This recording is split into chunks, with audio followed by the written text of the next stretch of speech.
Let's continue.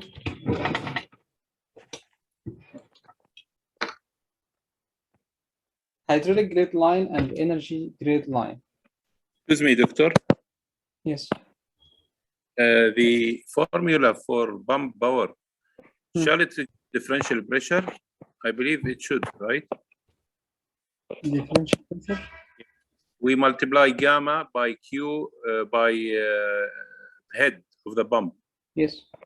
Shall we include the pressure also in the equation? Suppose there is pressure. The head is referred to the pressure.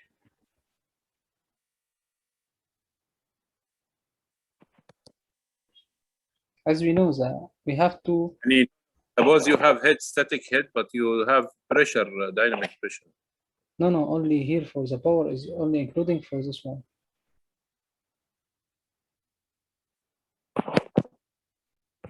Only gamma QH. This is the hydraulic energy or hydrodynamic. It's like hydraulic energy, yes, can be output or obtained from the pump itself. This is gamma QH. That's it.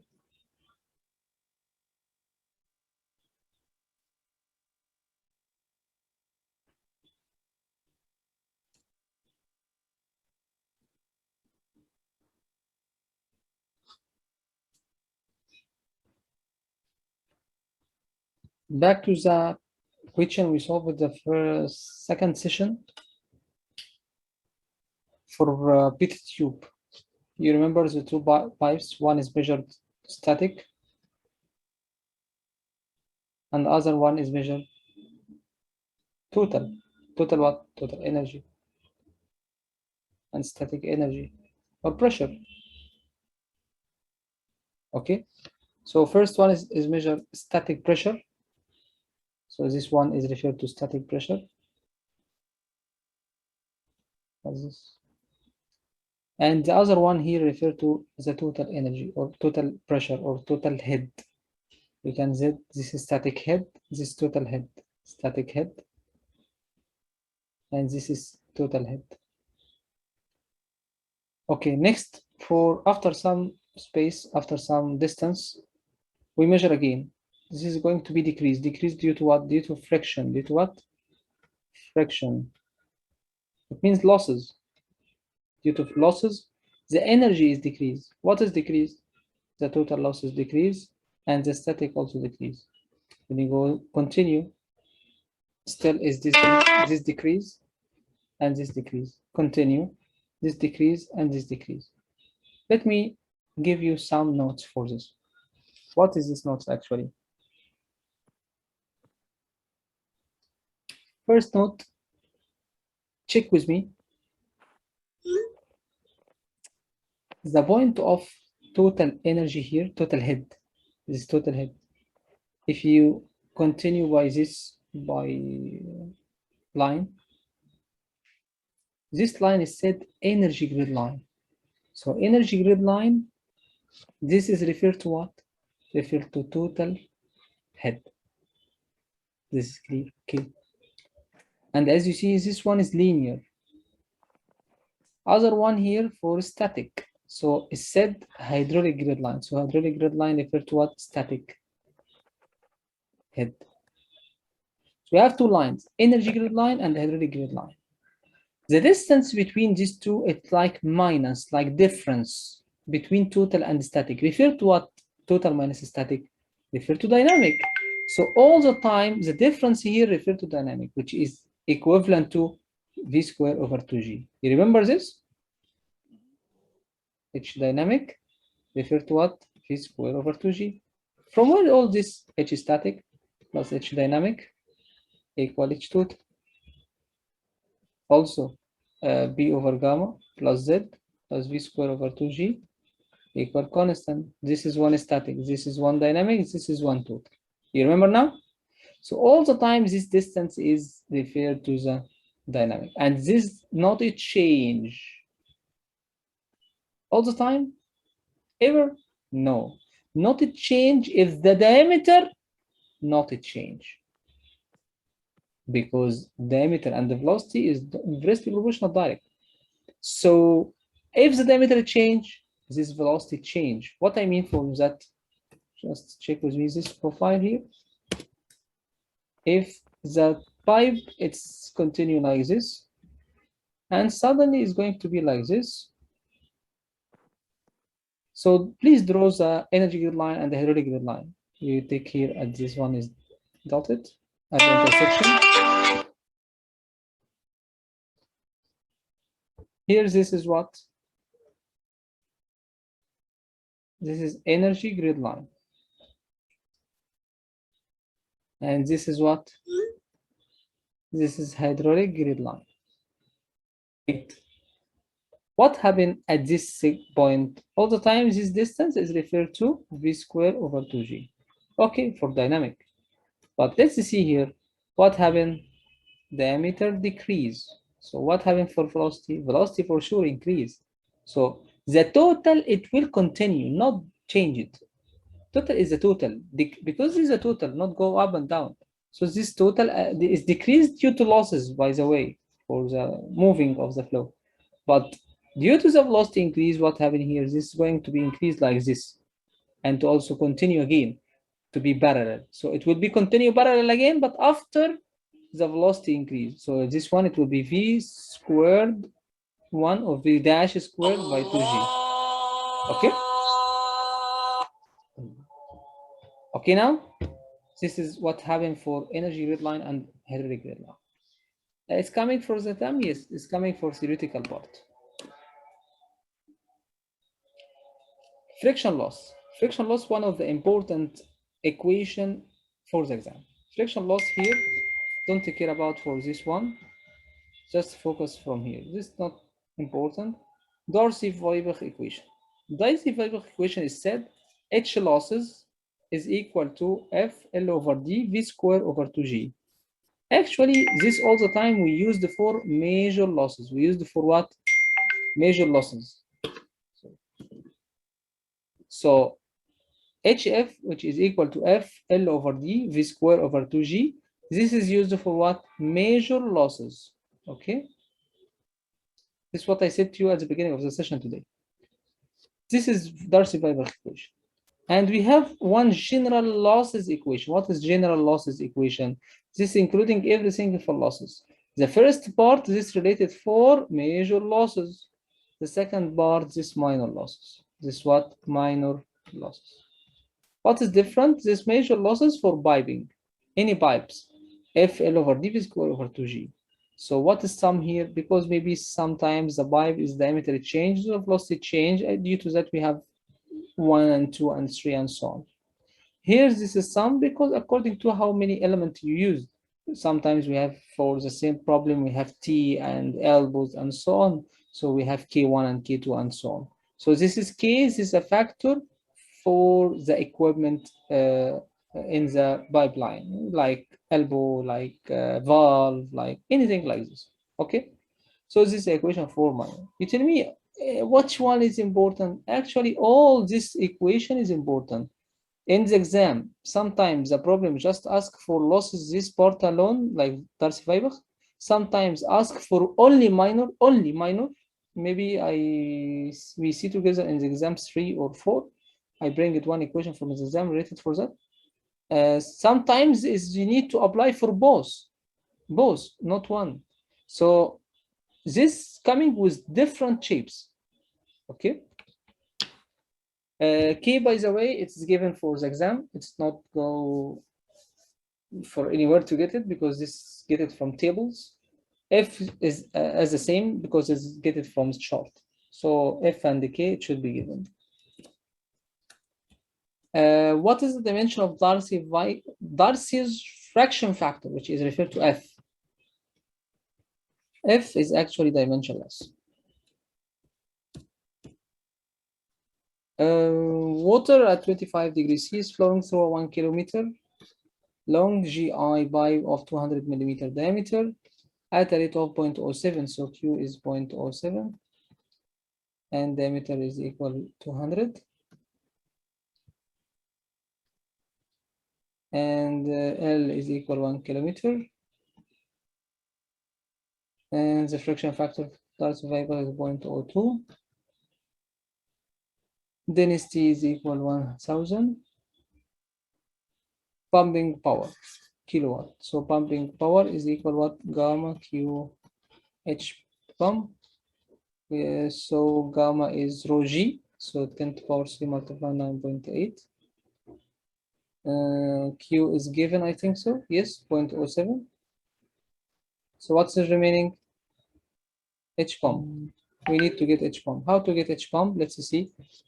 The only way from the equation of energy. So let's write the equation of energy.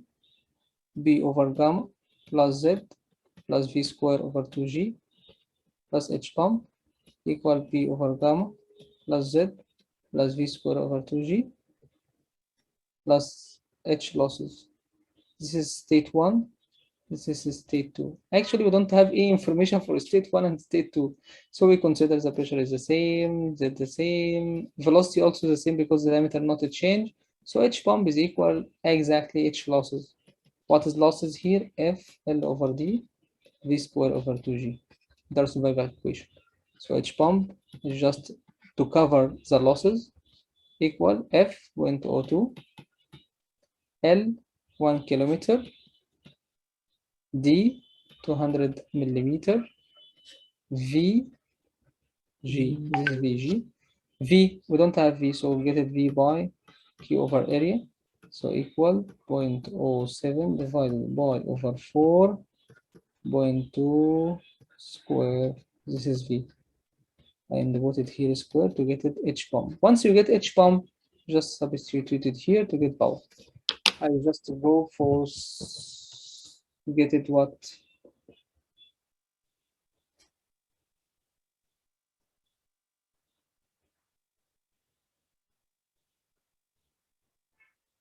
Hmm, 0.07 multiply 4 divided by divided 0.2 square 2.23. It's yes 2.23. So just here 2.23 to get the H pump and so on substituted to get the horsepower. Okay, it's clear for you? All you get it?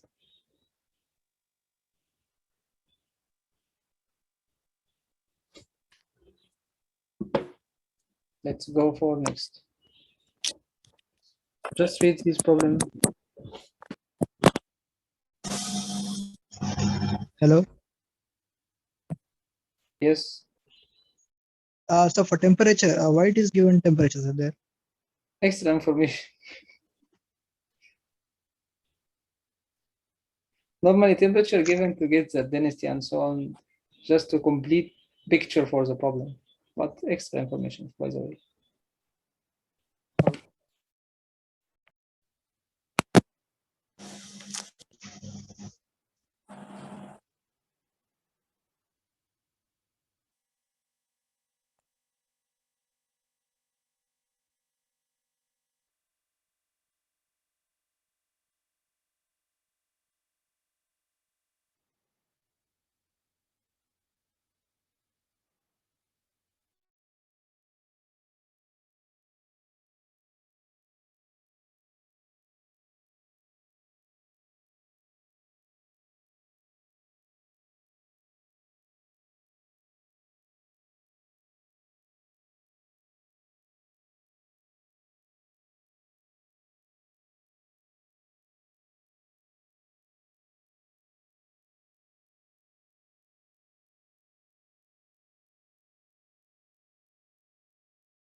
sorry. A small pipe of diameter 200 millimeter carries water. The pressure in the pipe at the section S1, elevation 10 meter, is 50 kilopascal. At the section S2, elevation 12 meters, the pressure is 20 kilopascal, and the velocity is 2 meters per second. Density of water is 1,000 kilogram per meter cube, and the acceleration due to gravity is 9.8. Which of the following is true? So here we need two things. What is these two things? The first is we need the flow direction, and the second is head losses. Okay. So by the way, let's see how to calculate H losses by regular equation. What is regular equation? B over gamma plus Z plus V squared over 2G at state 1. Any pump here or turbine? No. So equal B over gamma plus Z plus V squared over 2G at section 2 plus H losses. Plus what? H losses. Okay, great. Let's substitute. Anything to talk about for pressure? Yes, it's 50 kilopascal for the section S1. So 50 multiplied 10 to the power 3 divided by 9.8. Great. So 9810, sorry, gamma. Plus Z. So Z here, it is 10 meter. Velocity. Actually, don't lose time for velocity. We have a velocity here, but diameter not a change because the diameter is 200. All the time is 200 from section 1 to section 2. So velocity not a change due to the diameter not a change. Equal, the second pressure is 20. So 20 multiplied 10 to the power 3 divided by 9810 plus Z, which is 12, plus H losses. Let's see, this is around 10,000, something like this, correct? So we can get it like 10,000 divided by this, it's equal 5, approximately 5, plus 10. This is approximately 2 plus 12 plus H losses. So H losses, by the way, is equal what? 15 minus 14, which is equal 1 meter. This is H losses here. You get it positive or negative? Is positive value. So it means the value is 1 meter, and this is the correct location. What's meaning of correct location? What I mean, I put here H losses and we don't know the direction for the flow. By the way, the flow is going from high energy to low energy or opposite? From high energy to low energy, correct or no? From high to low. So it means the flow, this direction for the flow from high energy to low energy, and we write it losses here with this side, like for example, this high energy and this low energy with losses, because low losses and low energy is getting high energy. This is by default. So I consider for this case is 1 is high and 2 is low, which is the direction from 1 to 2. I get it H losses positive. So this is what I suppose is correct. But if you get H losses negative, what do you mean this? What is the meaning of that? It means the direction, it should be the opposite direction, which is mean from S2 to S1. This is clear, but for this case, what I suppose, I get it correct. No problem. We continue and proceed for that. Great? Clear? So the answer here from S1 to S2 and 1.06 meter head losses. Moody chart. Moody chart, just I tell you some notes here for Moody chart. This friction factor, which is here referred to F. Friction factor what? F. Okay. And this is Redo's number for other side here. And this is relative roughness. What is relative roughness? It is epsilon by D. It is dimensionless. Redo's dimensionless. F is dimensionless. So all Moody chart dimensionless. This is epsilon by D. What is epsilon? This is roughness of the material. What is the meaning of roughness of material? Each material has have roughness surface. So the factor here is millimeter. And this is getted by table like this. Should be getted by table. Divided by the diameter used for the problem. So we get here dimensionless relative roughness. Redo's number is rho VD over mu or VD over nu, whatever. Clear. And this is friction factor required. Here, according to the values, is here around up to here. This is laminar area. This is transient area, and after that is turbulent area. The vertical line, this vertical dotted is referred to Redo's number. And horizontal dotted refer to friction factor.